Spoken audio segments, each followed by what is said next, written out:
नमस्कार, जवाब तो चाहिए देख रहे हैं आप। आपके साथ मैं हूं लावनी विनीत। बहुत विशेष मुद्दे के साथ आज जवाब लेने की कोशिश करेंगे तमाम उन लोगों से जिन्होंने गाय को संस्कृति, संस्कार, आधार, परंपरा, जीवन महत्व, जीवन दर्शन हर चीज से जोड़ा। लेकिन जहां गाय, गौ माता जो हमारी सांस्कृतिक धरोहर रही हैं, उसे राजनीतिक धरोहर बना दिया गया।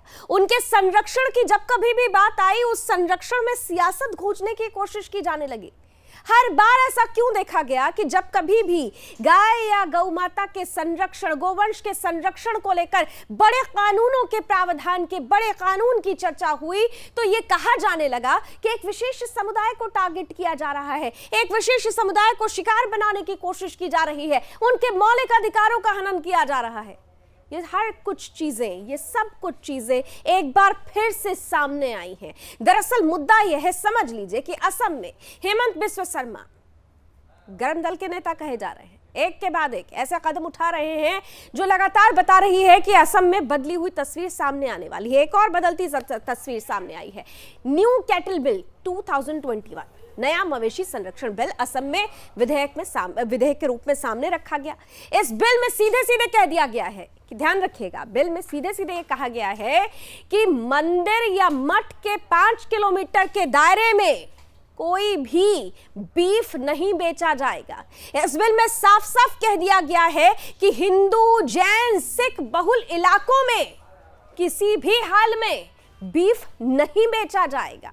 इसके अलावा यह भी स्पष्ट कर दिया गया है कि 14 साल से कम उम्र के किसी भी मवेशी की हत्या नहीं होगी। सीधे सीधे गो संरक्षण को लेकर एक बड़ा आधार तय कर दिया गया है। लेकिन इसी आधार की कील अब खटक गई है कुछ विशेष राजनीतिक दलों को। उन्होंने सीधे सीधे तुष्टीकरण की राजनीति को सामने रखते हुए एक बार फिर से संरक्षण पर सियासत तेज की और कहना शुरू कर दिया कि एक विशेष वर्ग के मौलिक अधिकारों का हनन हो रहा है।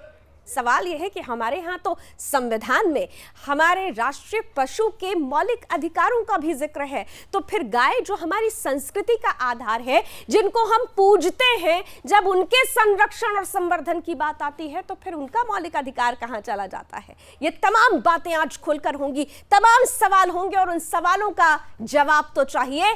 हम तमाम अतिथियों से भी आपका परिचय कराएंगे, लेकिन उससे पहले ये बिल क्या कहता है और किस तरीके से विपक्षी दलों की आंखों में खटक रहा है, आइए हम आपको बताते हैं हमारे इस विशेष रिपोर्ट के जरिए।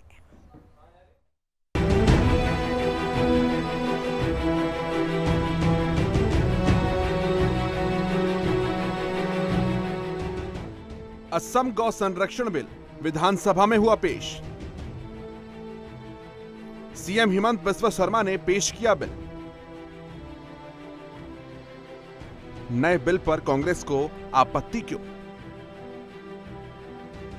असम के मुख्यमंत्री हेमंत बिस्वा शर्मा ने सोमवार को असम मवेशी संरक्षण विधेयक 2021 को विधानसभा में पेश किया। इसके बाद से सूबे की विपक्षी पार्टियों के पेट में दर्द होने लगा है और नए बिल को गैर जरूरी बताया गया है। सबसे पहले आपको बताते हैं कि असम गौ संरक्षण बिल 2021 आखिर है क्या। बिल में प्रस्तावित बदलावों के अनुसार किसी भी मंदिर या वैष्णव मठ से 5 किलोमीटर के दायरे में गौमांस उत्पादों की बिक्री पर प्रतिबंध रहेगा। उन इलाकों में बीफ और बीफ उत्पादों की बिक्री पर रोक लगाने की मांग की गई है जहां गैर बीफ खाने वाले समुदाय जैसे हिंदू, सिख और जैन ज्यादा संख्या में रहते हैं। इसके अलावा गौमांस की बिक्री और खरीद सख्त नियमों के तहत केवल उन जगहों पर होगी जहां सक्षम अधिकारियों के द्वारा अनुमति दी जाएगी। विधानसभा में पेश किए जाने के बाद विपक्ष ने आपत्तियां दर्ज करना शुरू कर दिया और नए बिल को गैर जरूरी बताया। कांग्रेस ने बिल का विरोध करते हुए कहा है कि ये विधेयक एक निश्चित समुदाय के मौलिक अधिकारों का हनन करता है। ऐसे कानून की व्याख्या एक विवादास्पद मुद्दा है और इससे उन समुदायों पर हमला हो सकता है जो गौमांस खाते हैं। पर्याप्त और उचित संशोधन की मांग करेंगे। All India United democratic front ने विरोध करते हुए कहा कि बिल का उद्देश्य एक विदेशी समुदाय को टारगेट करना है। असम सरकार इस बिल के जरिए लोगों का ध्रुवीकरण करना चाहती है। हम इसका विरोध करेंगे और संशोधन प्रस्ताव लेकर आएंगे। हम सोचते हैं कि आसाम का जीडीपी में बहुत नुकसान आएगा। इधर गौशाला बनाने पड़ेगा, गौशाला चलाने के लिए हज़ारों यहाँ कर्मी की ज़रूरत होंगे, तो सरकार के खाते में बजट में हर एक साल 1000 करोड़ रुपया के इसमें लागत होगी कि क्योंकि जितने कैटल से उनको उनके खाना पीना दाना और इसके अलावा जो उनके जितने एम्प्लॉइज़ होंगे उनके तनख्वाह के लिए हज़ारों करोड़ रुपया हमारे बजट में हर एक साल बजट से जाएंगे और फिर लोगों को हज़ारों करोड़ रुपया का नुकसान होंगे। अगर प्रस्तावित विधेयक पारित हो जाता है तो गौ जातीय बैल, गाय, बछिया, बछड़ा इनकी अवैध तस्करी में लिप्त लोगों के लिए कठोर सजा का प्रावधान किया गया है। अगर किसी व्यक्ति को कानून के तहत दोषी ठहराया जाता है तो उसे 3 साल तक की कैद और 3 से 5 लाख रुपए के जुर्माने या दोनों का सामना करना पड़ सकता है। Bureau report, Sudarshan news. गाय को समय समय पर राजनीतिक चश्मे से देखने वाली तमाम राजनीतिक पार्टियां अपने हिसाब से उसे आत्मसात तो कर लेती हैं, जैसा मैंने पहले भी कहा, लेकिन जब संरक्षण की बात आती है तो देखिए तुष्टीकरण की राजनीति वहां हावी हो जाती है। कांग्रेस से लेकर एआईयूडीएफ तमाम राजनीतिक पार्टियां, विपक्षी पार्टियां इसका विरोध कर रही हैं, कह रही हैं कि सांप्रदायिक तनाव पैदा हो जाएगा, इससे मौलिक अधिकारों का हनन होगा। लेकिन इन सबके बीच में जो गौ रक्षक हैं वो काफी प्रसन्न हैं, खुश हैं इस बिल से, क्योंकि गायों का संवर्धन, गौ माता का संवर्धन, उसका संरक्षण ही हमारी संस्कृति के आधार को मजबूत करेगा। और इन सब के बीच मैं चर्चा को शुरू करूं उससे पहले विश्व हिंदू परिषद के कार्यकारी अध्यक्ष आलोक कुमार जी इस पर क्या कुछ कहते हैं, जरा उनका बयान पहले सुन लेते हैं। आसाम के बिल में ये कहा गया है कि कोई भी गौवंश की हत्या नहीं करेगा। उसके बाद ये कहा गया है कि कुछ अनुमति होंगी। 14 वर्ष से अधिक के बैल, उनके लिए अनुमति मिल सकती है, गाय के लिए नहीं मिल सकती। 14 वर्ष से कम पर जो संपूर्ण रूप से अक्षम हो गए, उसमें भी गाय नहीं है, उनको मारा जा सकता है। तो इस कानून के आ जाने पर आसाम में गाय तो मारी ही नहीं जा सकती, वो अवध्या। और आइए बिना समय गवाए आज की चर्चा की शुरुआत करते हैं। मैं आपका परिचय कराती हूं आज के विशेष अतिथियों से। स्वागत करती हूं, हमारे साथ आज जुड़ रहे हैं बीजेपी यानी सरकार का पक्ष रखने के लिए प्रवक्ता धनंजय गिरी जी, बहुत बहुत स्वागत धनंजय जी। हमारे साथ जुड़ रहे हैं कांग्रेस का पक्ष रखने के लिए अनुज आत्रे जी, अनुज जी बहुत स्वागत। साथ ही साथ हमारे साथ जुड़ रहे हैं गौ रक्षा दल के राष्ट्रीय अध्यक्ष वेद नागर जी, बहुत बहुत स्वागत। और साथ ही साथ जाने माने राजनीतिक विश्लेषक और वरिष्ठ पत्रकार रमेश ठाकुर जी भी इस पैनल का हिस्सा है। रमेश जी आपका भी बहुत बहुत स्वागत। मैं धनंजय जी आपके साथ शुरुआत करना चाहती हूं क्योंकि एक बहुत महत्वपूर्ण बिल है और ये बिल जब पूरी तरह से कानूनी रूप में आ जाएगा तो निश्चित रूप से एक बड़ा कदम माना जाएगा गौ संवर्धन और संरक्षण को लेकर। लेकिन देखिए विपक्षी पार्टियां तो ये कह रही हैं कि आप एक विशेष वर्ग के मौलिक अधिकारों का हनन कर रहे हैं, सांप्रदायिक तनाव बढ़ जाएगा। धनंजय जी। लावणी जी, भारत गौ, गीता, गायत्री, गंगा और गुरु का अपना विशेष महत्व है। हमारी संस्कृति में गौ माता का विशेष दर्जा है और इसलिए आप धार्मिक हैं, अधार्मिक हैं, हिंदू हैं, मुसलमान हैं, आप किसी भी धर्म, पंथ, मजहब को मानते हैं, संप्रदाय को मानते हैं, भारत की संस्कृति में बसी बसे हैं आप, यहाँ की मिट्टी में अगर आप हैं तो आपको इन पंचगकारों की सम्मान को समझना होगा और गीता, गायत्री, गंगा और गुरु के महत्व को नकारा नहीं जा सकता है। हमारी संस्कृति का अभिन्न हिस्सा है और हम लोग जीव जगत और प्रकृति के संबंधों के अंतर यात्रा करते हैं। हम लोग तो चींटी को भी अन्न देकर के खाना खाने वाले लोग हैं। हमारी संस्कृति का मूल आधार जो है वो गौ, गीता, गायत्री और गंगा है। इसलिए ये किसी के अधिकारों पर चोट नहीं है, सिर्फ हमारे अधिकारों का संरक्षण है। हमारे अधिकारों का हिंदू धर्म के मतावलंबियों के, जैन, सिख और उनके मतावलंबियों के मूल अधिकारों का संरक्षण है। अपने संरक्षण का, अपने अधिकारों का संरक्षण करने से अपने घर पे ताला लगाने का कतई मतलब नहीं है कि आप दूसरे के यहाँ डाका डाल रहे हैं, किसी के अधिकारों पर आप हमला कर रहे हैं। नहीं, लेकिन जब हम मौलिक अधिकारों की बात करते हैं धनंजय जी, तो मुद्दा ये आता है कि आप एक कानून लेकर आ रहे हैं, उस कानून की आवश्यकता है, समय की मांग है, लेकिन उस कानून की इम्प्लीमेंटेशन से पहले अगर आपकी ही पार्टी के नेता नेशनल डिश बता देते हैं, 3 महीने पहले क्या हुआ था आप जानते हैं ना, बीजेपी के ही नेता थे, क्या कहा था उन्होंने? अगर ऐसी परिस्थिति रहेगी, ऐसे बयान आएंगे, ऐसी संकल्पना सामने रखी जाएगी, तो निश्चित रूप से विपक्ष तो आप पर हमलावर होगा ना। तो इसे भी तो क्लैरिफाई करने की जरूरत थी। देखिए, ऐसा है कि किसी के व्यक्तिगत अपवाद, किसी के व्यक्तिगत बात को नहीं, अब सरकार जब कानून और संविधान लेकर के आ रही है और इसका नियम बना रही है, तो उसे नीति और नियत जब क्लियर हो रहा है कि भाई हम कानून लेकर के आ रहे हैं, तो यह स्पष्ट है कि सरकार और हमारी पार्टी की सोच क्या है, किस दिशा में है, उसको एकदम बिल्कुल स्पष्ट है। ठीक है, नीति और नियत साफ है। चलिए अनुज जी आपके पास आते हैं, इन्होंने तो कह दिया नीति और नियत साफ है, और मौलिक अधिकारों का हनन कहां से हो रहा है, जरा आप भी स्पष्ट कर दीजिए। क्यों आप लोगों की तरफ से कहा जा रहा है कि एक विशेष समुदाय को टारगेट किया जा रहा है? देखिए लावनी जी, निश्चित तौर पे अगर कहा जा रहा है विशेष समुदाय को टारगेट के आधार पर, तो ये भारतीय जनता पार्टी की तमाम नीतियां और जो इनकी नीयत है, ये जब आज से नहीं, खासतौर से 2014 से जब से ये देश की राजधानी में सरकार में सत्ता में आए हैं, सरकार में रहते हुए इनकी नीति और नियति निश्चित तौर पे सबको स्पष्ट है कि किसके विरोध में है। ये लाभ में तो किसी के नहीं है, लाभ तो किसी को नहीं पहुंचा सकते, भले ही अपने आप को कहते हो कि हम हिंदुओं को की पार्टी है, लेकिन इनके राज में सबसे ज्यादा अगर कोई त्रस्त हुआ है, सबसे ज्यादा किसी को कोई नुकसान हुआ है, सबसे ज्यादा कोई पीड़ित रहा है, तो देश का हिंदू रहा है। लेकिन कहीं ना कहीं अपीजमेंट की नीति के तहत ये इस तरह की कुछ ना कुछ लेकर के आते रहते हैं, जिससे जनता का ध्यान भटके, जनता केवल और केवल हिंदू मुसलमान के मुद्दों पर लड़ाई झगड़ा करते रहे। और नहीं, यहाँ जनता कहाँ है? यहाँ तो विरोध विपक्ष ने शुरू किया ना अनुज जी, यहाँ जनता तो अभी है ही नहीं, यहाँ जनता तो अभी है ही नहीं, यहाँ तो विपक्ष है जो कह रहा है। अपीजमेंट की पॉलिटिक्स की आपने बात की ना, लेकिन कांग्रेसी नेता अगर ये कहते हैं कि मौलिक अधिकारों का हनन हो रहा है, एक विशेष समुदाय को टारगेट किया जा रहा है, तो बिल तो मेरे सामने है, मुझे तो नहीं लगता कि इस बिल में कहीं लिखा हुआ है कि एक विशेष समुदाय को टारगेट किया जाएगा। कहां से लगता है? इसको थोड़ा क्लियर कीजिए ना, एक विशेष समुदाय को टारगेट किया जा रहा है, बस इस बात को जरा क्लियर करिए।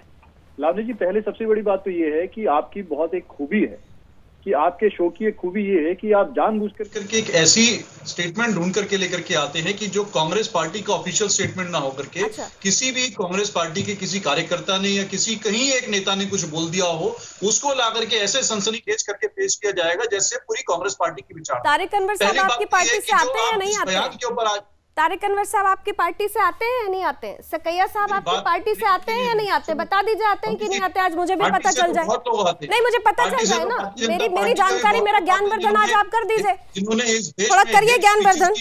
देवव्रत सकैया आपकी पार्टी से आते हैं या नहीं आते हैं, बता दीजिए।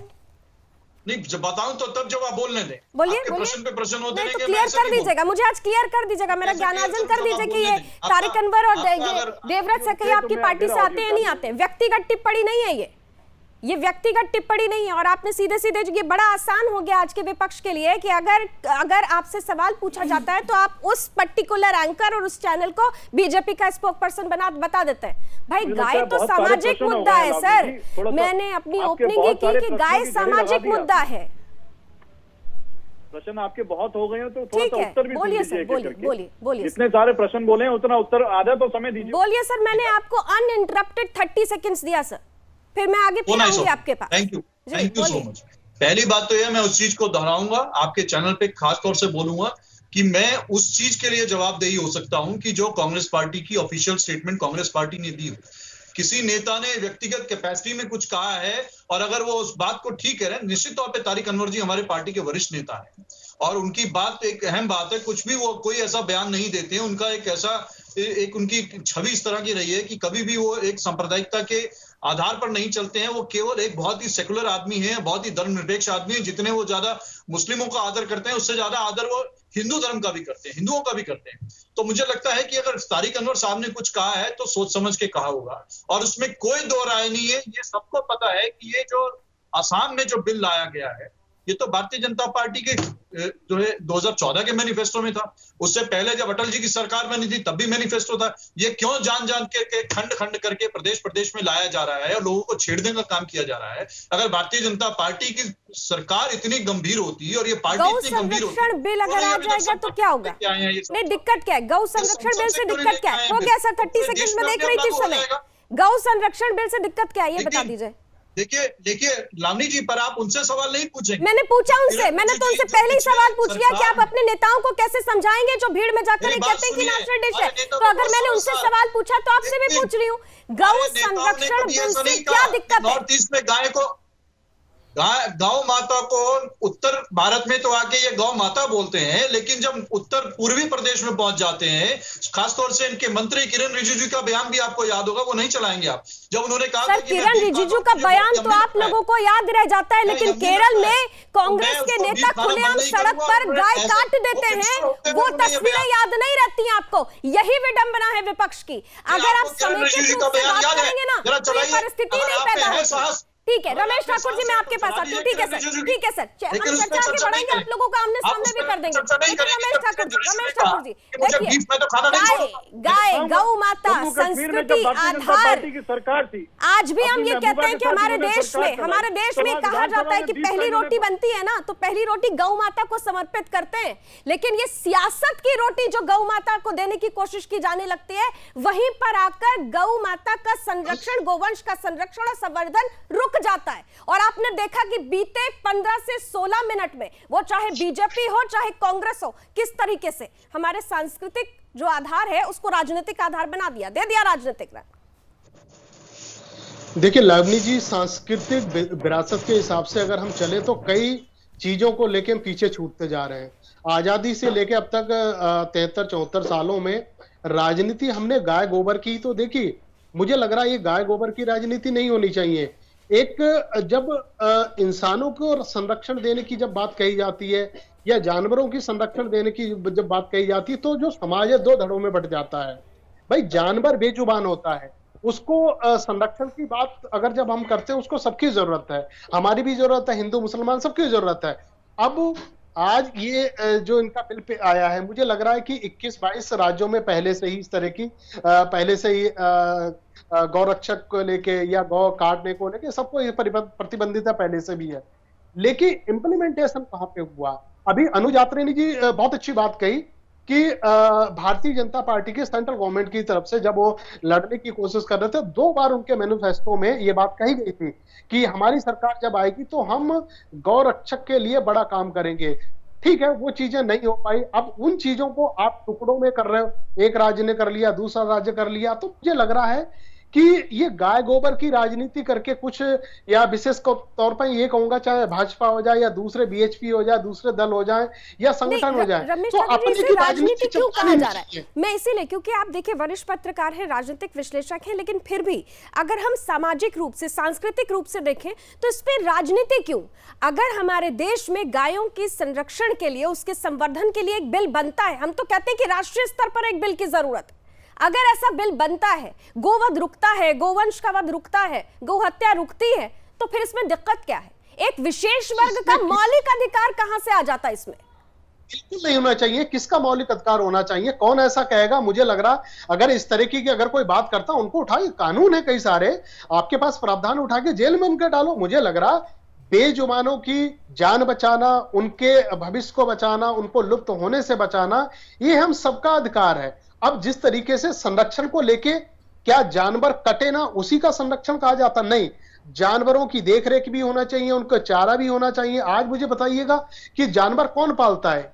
वो शहरों में तो जानवर कोई पालता नहीं है। मैं अपने घर में, मेरे घर में 2 गाय हैं, हम लोग आज भी गाय पालते हैं। तो बीच में एक पिताजी ने एक बार कहा कि अब हम लोग गाय, हमारे पास स्पेस नहीं है, इनको गौशाला में दे दिया जाए।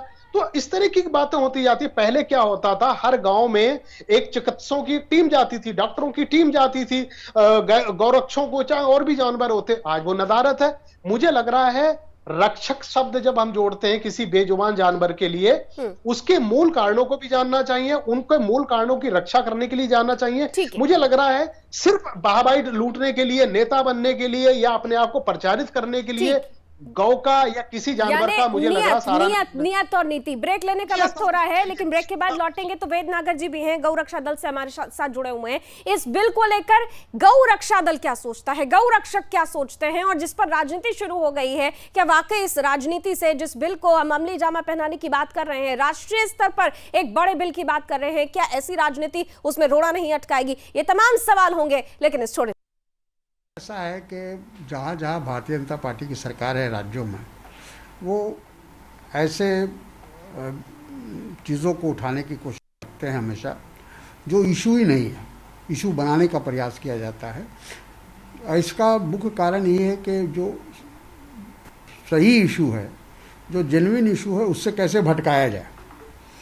आज ये आसाम में समस्या है, वहाँ बेरोज़गारी की है, गरीबी की है, बाढ़ की है, विकास की है, तो इन चीज़ों से कैसे लोगों को मन को भटकाया जाए, तो इस तरह की इशू को लाकर खड़ा किया जाए। बड़ा हास्यास्पद लगता है तारिक अनवर साहब के लिए गाय कोई मुद्दा ही नहीं है, जबकि जब 2019 में लोकसभा चुनाव हो रहे थे तो कांग्रेस ने अपनी मैनिफेस्टो में गाय संरक्षण को लेकर किस तरीके की बातें कही थी, ये दोहराने की जरूरत नहीं है, सभी को याद होगा। और सहूलियत के हिसाब से कांग्रेस पार्टी गाय पर अपने स्टेटमेंट देती रहती है, लेकिन यहाँ पर वेद नागर जी, क्योंकि ब्रेक के बाद आपके पास आई हूँ, माफी चाहती हूँ समय की, उस समय कुछ कमी थी, लेकिन जो महत्वपूर्ण मुद्दा है, हम गाय संवर्धन संरक्षण की बात कर रहे हैं, हम बिल्स की बात कर रहे हैं, जब ऐसे स्टेटमेंट सामने आने लगते हैं, आपको लगता है कि क्या ऐसा कोई कानून जब बन जाएगा, बन भी जाता है मान लीजिए, तो इम्प्लीमेंटेशन क्या इजीली हो जाएगा उसका? लावनी जी, सबसे पहले तो जो मैं असम की सरकार को धन्यवाद करता हूं कि जिन्होंने इस तरीके का बिल पास किया है। देर आए दुरुस्त आए, और ये भी उम्मीद करता हूं कि जिस तरीके का बिल असम में पास हुआ है, अभी पास नहीं हुआ, सामने रखा गया है, जब उन्होंने रखा है तो मुझे उम्मीद है कि वो पास कर देंगे, और मुझे फिर उम्मीद है कि ये केंद्र में भी जल्दी पास हो जाएगा। देखो, गाय जो है वो हमारी सनातन धर्म की धरोहर है, सृष्टि से जुड़ी हुई है। हमारी सभ्यता, हमारे सनातन धर्म के संस्कार, हमारे सब गाय से जुड़े हुए हैं और सृष्टि से। ये मैं नहीं कहता, ये हमारे वेद कहते हैं, ये हजारों सालों पुराना इतिहास कहता है कि सृष्टि ने भी गाय को माँ माना है। जो माँ मनुष्य को जन्म देती है, उसने भी माँ का दर्जा, जो बच्चे को जन्म देती है वो बहुत बड़ा होता है, लेकिन उसने भी गाय को सर्वोपरि माना है और गाय को माँ माना है। रही बात दूसरी कांग्रेस की, जिस तरीके से ये लोग बयान देते हैं, देखो, जो गो गंगा गीता का अपमान करेगा वो इस देश से नहीं, वो इस सृष्टि से खत्म हो जाएगा। क्योंकि जिस तरीके की दुर्दशा पिछली कांग्रेस सरकार ने इस देश के अंदर की थी, आज उसका साक्षात उदाहरण आपके सामने है कि आज कांग्रेस का नाम और निशान मिटा दिया इस देश में। और सबसे बड़ा उदाहरण ये सिद्ध करता है कि जो गो गंगा गीता की रक्षा की बात करेगा, इन संस्कारों को बचाने की बात करेगा, देश के अंदर राष्ट्रीय हित की बात करेगा, उसका परचम लहराएगा। और उसका सबसे बड़ा उदाहरण है भारतीय जनता पार्टी। आज कांग्रेस के इन दोगली मानसिकता के लोगों को कहीं बाहर देश को छोड़कर चला जाना चाहिए। लेकिन वेदनागर जी, देखिए, मैं आपसे सीधा सवाल करूंगी। मेरे लिए बीजेपी या कांग्रेस मायने नहीं रखती, मेरे लिए मायने रखता है गाय, जो हमारी संस्कृति और समाज से जुड़ा। आपने बीजेपी का जिक्र किया, लेकिन मैं तो यहाँ पूछूंगी आपसे सीधे सीधे कि कांग्रेस विरोध में रहते हुए अपनी भूमिका निभा रही है, बीजेपी कानून लाने की बात कर रही है, लेकिन राष्ट्रीय स्तर पर कानून की बात तो अभी नहीं हुई ना। अभी जिस अलग अलग अगर राज्य में हो रहा है, तो मांग तो होनी चाहिए कि राष्ट्रीय स्तर पर कानून लेके आए। तो सेलेक्टिव तो वो पार्टी भी हो जा रही है। बिल्कुल होना चाहिए ना, लेकिन कांग्रेस को कोई ये बताए कि कांग्रेस को मुद्दा, कांग्रेस गाय को मुद्दा बनाती है, जबकि गाय मुद्दा नहीं है। गाय, मैं कह रहा हूं, बार बार बोल रहा हूं कि गाय सनातन धर्म राष्ट्र की धरोहर है। गाय को मुद्दा बनाने की जरूरत नहीं है। अगर कांग्रेस को राजनीति करनी है तो जनसंख्या नियंत्रण पे करे, देश के अंदर जिस तरीके की आतंकवादी गतिविधियां चल रही हैं उन पर करे, लेकिन ये सीधे सीधे जो हिंदुओं को और गौ माता को जो टारगेट करके जो ठीक है, आप कह रहे हैं जिस तरीके का आरोप लगाते हैं वो इस देश की जनता बर्दाश्त नहीं करेगी। नकारात्मक राजनीति तो नहीं होनी चाहिए। बिल्कुल। धनंजय जी और अनुज जी को जरा मैं 1 मिनट देना चाहती हूँ, आमने सामने लाती हूँ। धनंजय जी, सीधा सीधा सवाल है, आपकी पार्टी पर भी ये कहा जा रहा है कि आपको एक विशेष वर्ग को पहले सेटिस्फाइड करना होगा, आपको मिल बैठ कर बात करके तब ऐसा कानूनों को सामने रखना होगा, और इसीलिए वो कह रहे हैं कि मौलिक अधिकारों का हनन है। लावणी जी, देखिए, महात्मा गांधी ने गाय को करुणा की कविता कहा था कि गाय करुणा की कविता है। और इस्लाम मतावलंबियों ने भी कहा है कि गाय के दूध में सफा है और गाय के मांस में जहर है। इस्लाम में गोमांस खाना हराम नहीं है, लेकिन सुन्नत भी नहीं है, हलाल भी नहीं है। और मोहम्मद साहब के भी जीवन में कोई गाय का मांस का कोई जिक्र इसलिए नहीं मिलता क्योंकि अरब में तो गाय की कोई कल्पना ही नहीं है, अरब में गाय होती ही नहीं थी। ये तो कांग्रेस की अपीजमेंट पॉलिटिक्स का हिस्सा है कि तुष्टीकरण करो, बांटो, किसी तरह से अपना वोट बैंक बनाओ। ये कांग्रेस कभी किसी समय में कांग्रेस के पास गाय बछड़ा कांग्रेस का चुनाव चिन्ह होता था।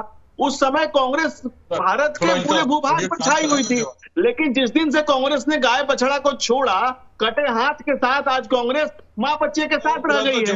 आज गाय बछड़े के साथ तो कांग्रेस भारत के भारत भूमि में चारों तरफ फैली हुई थी, वो कांग्रेस आज माँ बच्चे के साथ रह गई है, कटे हाथ के साथ। क्योंकि इस्लाम बताओ सभ्यों ने भी कभी गाय के मांस को लेकर कहीं इशू नहीं बनाया। ये इशू कांग्रेस पार्टी के लिए है, उनकी अपीजमेंट पॉलिटिक्स का हिस्सा है, तुष्टीकरण की नीति का हिस्सा है। जवाब दीजिए, बड़े आरोप लग रहे हैं। हाँ देखिए, इनका ऑडियो चुप म्यूट कराएं तो मैं जवाब दूं ना। ये भाषण नहीं चलता यहाँ पे, हम चर्चा करने बैठे।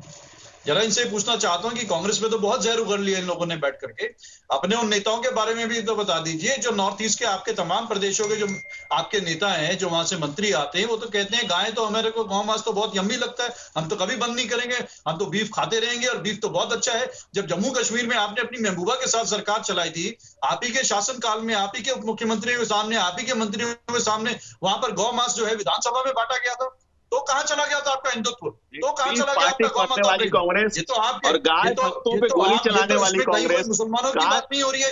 ये तो आपके accidental Hindu prime minister Nehru की कांग्रेस, महात्मा गांधी जहां गाय को करुणा की कविता कहते थे, वहीं नेहरू खुद एक्सीडेंटल हिंदू कहते थे। वहीं इन लोगों ने, वहीं गांधी ने गोलियां चलवाई थी, वहीं नाथूराम गॉडसे किसका आदमी था ये बताइए। गोलियां चलवाई थी। गांधी के हत्यारे को पूजा कौन करता है? आप तो गांधी के हत्यारे को पूजा करते हैं। नाथूराम गॉडसे तो आपका कांग्रेस है। कांग्रेस पार्टी ने गांधी के विचारों की हत्या अनेक बार की है, क्योंकि महात्मा गांधी की चिंतन में महात्मा गांधी की सोच में, महात्मा गांधी के स्वप्न में राम राज्य है।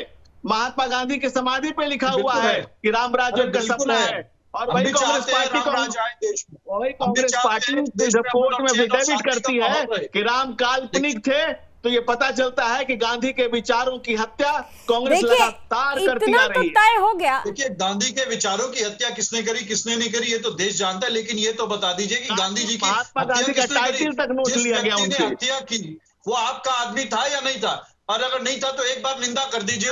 पॉइंट पर बात कर ले, पॉइंट पर आ जाए, पॉइंट पर हम बात कर ले, इधर उधर ही भटकता है मुद्दा। इसीलिए मैंने कहा कि गाय को लेकर, गौ माता के संरक्षण और संवर्धन को लेकर ना बीजेपी सीरियस है, ना कांग्रेस सीरियस है। अगर कहीं पर, रमेश ठाकुर जी, अगर कहीं पर सीरियसनेस के साथ कोई कानून लाया जाता है, उसको उदाहरण के तौर पर सामने रखने की बात होती है, तो फिर इसे तो एक्सेप्ट करना चाहिए ना, इसका तो वेलकम होना चाहिए। ऐसी राजनीति से तो हम नहीं कह सकते कि भाई हमारे नीति निर्देशक तत्वों में भी अगर लिखा हुआ है कि गौ माता का संरक्षण करो, संवर्धन करो, वो सिर्फ लिखित है, व्यावहारिक तो किसी कानून से बनेगा ना। रमेश ठाकुर जी, देखिए लावनी जी, मुझे लग रहा है हम पत्रकार से पहले एक इंसान है और सनातन धर्म को मानने वाले लोग हैं, और उसके साथ में जुड़ा हुआ है गौ। हम गौ को गौ माता मानते हैं, मानते रहेंगे। हम सभी चाहेंगे कि उनके लिए कानून बने, उनके लिए संरक्षण बने। ये पहल किसी स्टेट से नहीं होनी चाहिए, ये बात साफ है। ये पहल मुझे लग रहा सेंट्रल गवर्नमेंट की तरफ से होनी चाहिए। एक सामूहिक तरीके से सिंगल एक कानून बनना चाहिए जिसको सारी सरकारों को अमल करना चाहिए। और दूसरी बात, इसमें किसी धर्म विशेष या किसी व्यक्ति विशेष को इस पे कानून पे कोई भी ऐतराज नहीं होना चाहिए, क्योंकि देखिए जब सन 1960 में जब ये पशु क्रूरता कानून जब बनाया गया था, लावनी जी थोड़ा समय पीछे जाना पड़ेगा इसके लिए, कि अगर हम गौ रक्षक की जब बात करते हैं ना, तो उसका खाका पूरी तरीके से बनना चाहिए और इस तरीके से इंप्लीमेंटेशन होना चाहिए, उसमें कहीं दिक्कतें नहीं आना चाहिए। सन 60 में जब पशु कानून जब बना हुआ था, क्रूरता कानून जब बना हुआ था, उसके बाद में क्या हुआ, पशुओं के ऊपर क्रूरता बहुत ज्यादा होनी चाहिए। उसके 2 साल में बाद में क्या करा गया, भारतीय पशु एक आयोग बना दिया गया। तब भी वो चीजें नहीं रुक पाई। हम अगर गौ रक्षक के तौर पे, अगर हम लोग कोई संरक्षण के तौर पे गौशाला वगैरह बना देते हैं, एक जैसे वेदनागर जी बैठे हुए, गौ रक्षक का काम सिर्फ ये नहीं होना चाहिए कि लावनी जी ने कह दिया कि हमारे गली में 4 गाय घूम रही हैं, इसको पकड़ के ले जाओ। अब वहां पे वेदनागर आते हैं, गाड़ी में भर के उनको गौशाला में छोड़ देते हैं। बस वेदनागर का वहां से काम खत्म हो गया। नहीं, गौ रक्षक का मतलब क्या होता, संरक्षण का मतलब क्या होता। वेदनागर को कल भी जाना चाहिए, परसों भी जाना चाहिए, उनके खान पीन का भी ध्यान रखना चाहिए, उनके स्वास्थ्य का भी ध्यान रखना चाहिए। मुझे लग रहा है इस तरह का खाका बनना चाहिए, तभी गाय बचेगी, वरना तो अब जब खाका तो ऐसा बनना चाहिए, खाका तो ऐसा बनना चाहिए और निश्चित रूप से ऐसा ही बनना चाहिए। लेकिन जब खाका बनाने की शुरुआत होती है और जब राजनीतिक पार्टियों की तरफ से ये कहा जाने लगता है कि एक विशेष समुदाय को टारगेट किया जा रहा है, उनकी अर्थव्यवस्था बिगड़ जाएगी, ये जो तर्क दिए जाने लगते हैं, ये तर्क तो गले के नीचे से उतरते ही नहीं है ना। मुझे लग रहा है इस चीज की परवाह ही नहीं करनी चाहिए। लेकिन राष्ट्रीय कानून बनाने के लिए तो समावेशित जरूरी होगा ना, समावेश जरूरी होगा, सबकी समावेशित सहमति जरूरी होगी। वो सहमति ही नहीं आएगी तो फिर राष्ट्रीय कानून कैसे बना पाएंगे? पर लोग हैं जो शायद इस चीज का बुरा करें, इस चीज को क्रिटिसाइज करें। मुझे लग रहा है उनकी परवाह नहीं करनी चाहिए। गाय का संरक्षण होना चाहिए, पूरी तरीके से होना चाहिए, उनकी देख रेख शुरू से आखिर तक होनी चाहिए। मुझे लग रहा है इसी नोट के साथ मैं इस चर्चा को खत्म करती हूं और उम्मीद करती हूं कि जब हम गायों के संवर्धन और संरक्षण की बात करते हैं, जब गौ माता को हम अपने सांस्कृतिक और सामाजिक आधार से जोड़ते हैं, तो हमें उस आधार को मजबूत करने के लिए समावेशित सहमति भी बनानी होगी। उम्मीद करते हैं विपक्ष इस बात को समझेगा जरूर और देश की सरकार भी राष्ट्रीय स्तर पर इस कानून को लाने के लिए एक बड़ी पहल करेगी। इसी उम्मीद के साथ समय की सीमा है। बहुत बहुत धन्यवाद हमारे साथ जुड़ने के लिए। आज की चर्चा में बस इतना ही। देश और दुनिया की तमाम खबरों के लिए आप जुड़े रहिए सुदर्शन न्यूज के साथ। जय हिंद।